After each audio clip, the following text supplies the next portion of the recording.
Welcome to the show. My name is Jeremy Poole, and I'm the host of The Moment on Real Estate Social, where we explore and celebrate the necessary transformational process one must go through to achieve a high level of success. Today we have Chad Hauer joining us today. Chad is the head of Hauer Real Estate Group and runs a thriving business not only in Washington but also in Arizona. Welcome to the show, Chad. Thank you. Yeah, Good to be here. absolutely. So Chad actually just flew in from Arizona, everyone. So very, very happy to have him. So Chad, as you know, the show's called The Moment. What would you characterize as your moment that propelled you to where you are today?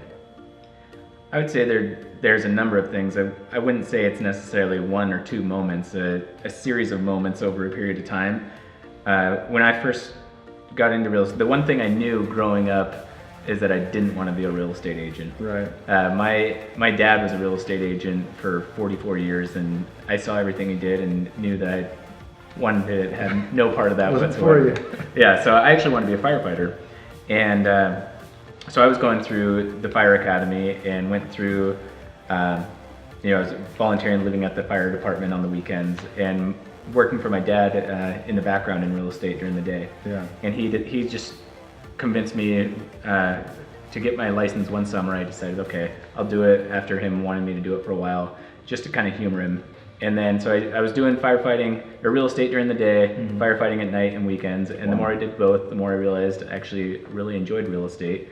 And firefighting wasn't actually for me because I liked the fact that there's no ceiling as to what's possible for me with real estate. Yeah. So I jumped into that, and I can't imagine doing anything but real estate now. And like we had talked about in the past, I think if I try to think back as to the specific moments, there's a couple things that I think of. One was pretty simplistic, has nothing to do with real estate, but it does have to do with moments where you're really burning the boats and figuring, okay, once I'm making this commitment, there's no going back.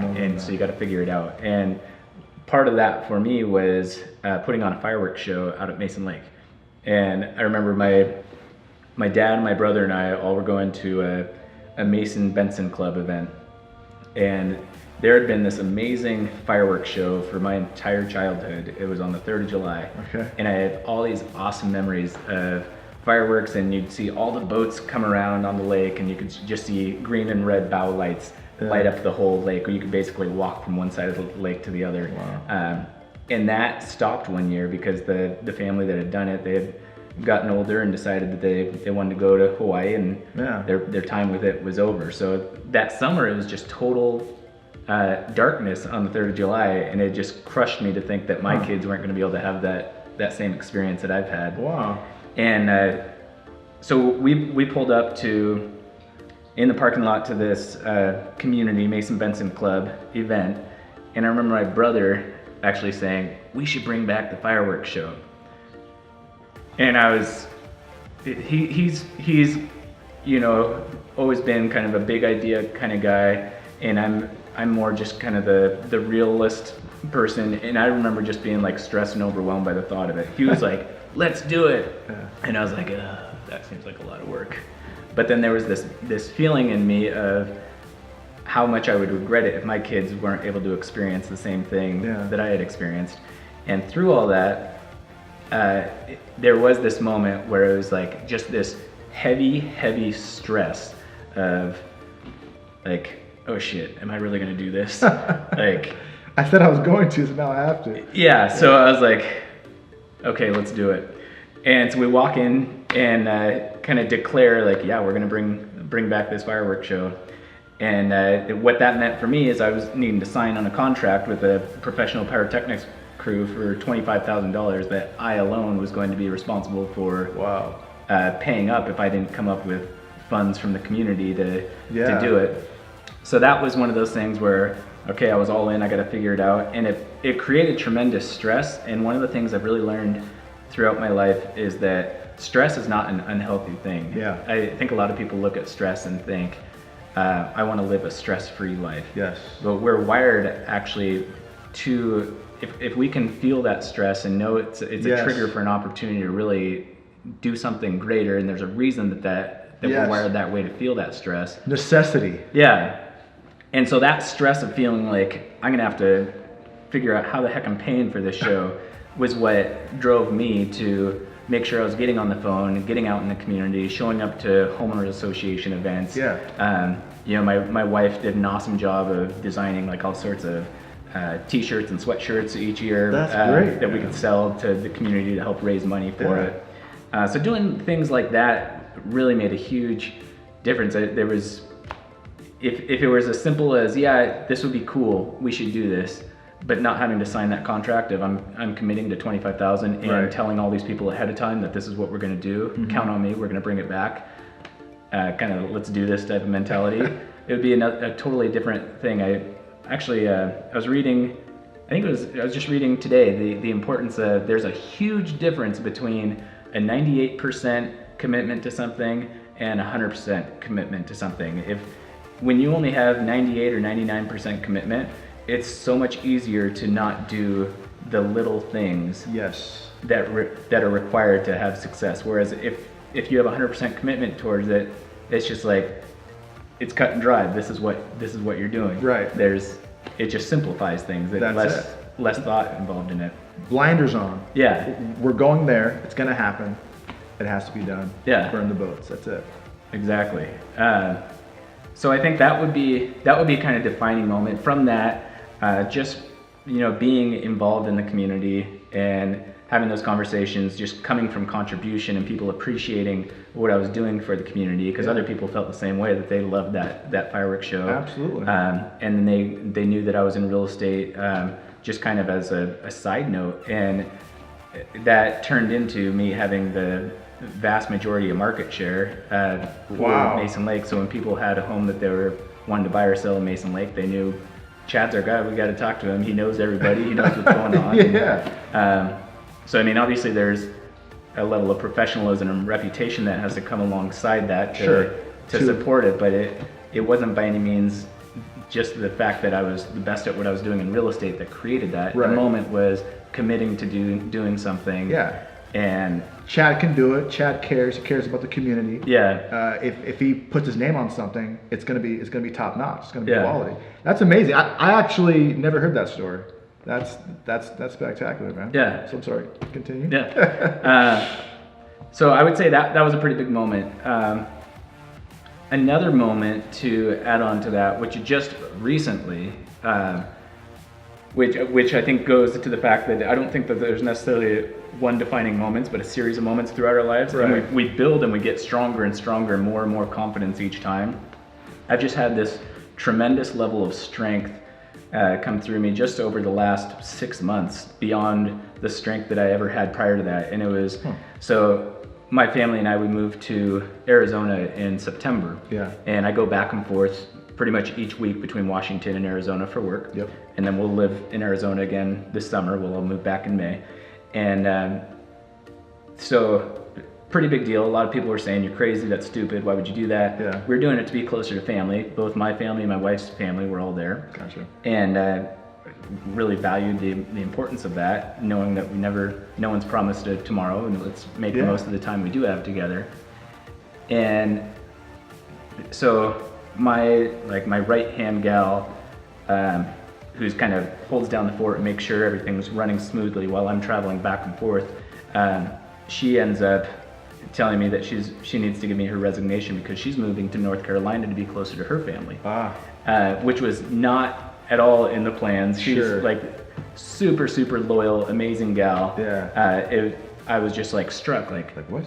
Oh no, this wasn't. Everything was perfect. Yeah, this wasn't part of the plan. The beauty of it though is I just felt this like tremendous strength come over me of, if this is to be, it's up to me. Sure. And nobody is going to be able to care for my team and make sure that everything goes as well as possible as I am. Yeah. So it just gave me this, I felt empowered to really step up and make sure that my team had the support that they needed, that we found somebody that could more than fill in the shoes of what she was previously doing to figure out how do we take this opportunity and make it into something better, rather than just being like, oh, let's all just crumble. Yeah, let's just get by. Yeah. So that was a big thing. And just the other part of it is just having faith. Whatever your faith might be, I think is absolutely vital. There's this constant thing between, the opposite of faith is fear. And fear holds us back from doing so much. And a lot of it isn't realistic, what we're creating in our minds. It's not real, and 90% of it will never happen. And it's really it's all faith, right? Whether it's faith in something that's positive that might happen, or faith in something that's terrible, and that's fear. And whatever you dwell on kind of tends to happen. So absolutely. So just having faith in, for me, going to God saying, okay, this is bigger than me. I know this is something that I need to do, but I can't do it on my own. And just having that to go to is tremendously powerful and empowering in itself. Just kind of giving it up and saying, I recognize that I can't do this on my own. So that's a huge thing that's created a tremendous amount of strength and just humility, and the culture within our team of how we operate and get through things. I would say those are a number of things that come to mind when you ask those questions. That's great. That's fantastic. It's all wonderful stuff. A lot of it I didn't hear from our previous conversations. Earlier you spoke a lot about being a specialist and how that was really important to your business and really important to the individuals that you choose to add on to your team, and really the brand that's behind your company. Can you talk to us a little bit about the importance of being a specialist and really how that has sort of molded who you are today and where your business is going in the future? Yeah, definitely.